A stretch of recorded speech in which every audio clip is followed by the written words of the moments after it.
Well, today is Winter Awareness Day, and coincidentally, Columbia Public Works is doing its annual snow removal test run. You might have seen some snow plows around the city today, even though the streets are dry. ABC 17's Lindsey Burning rode along with one of those snowplow drivers, and Lindsey, he says today's purpose was to get the drivers familiar with their routes.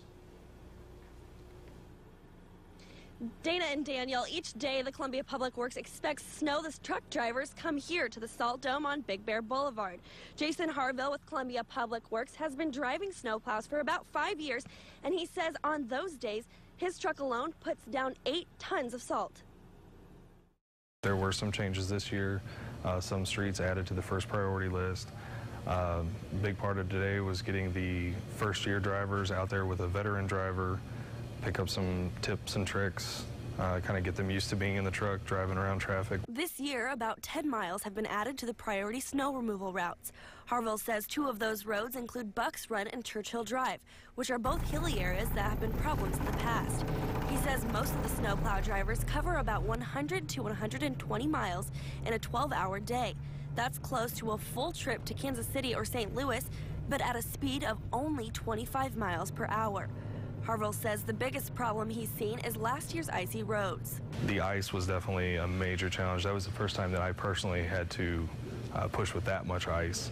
Found ourselves in that kind of helpless situation of the temperature was so cold, salt wasn't going to do any good.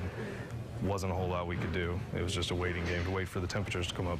I really hope we don't have to encounter that again this year. Columbia Public Works says it has about 30 snow removal vehicles ready for this winter season. If more are needed, they have some they can rent and others they can use from other city departments.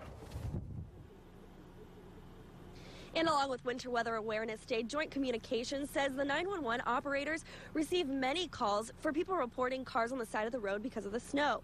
They say if you do see one of those cars, first check to see if there's yellow tape on the car's antenna or the mirror.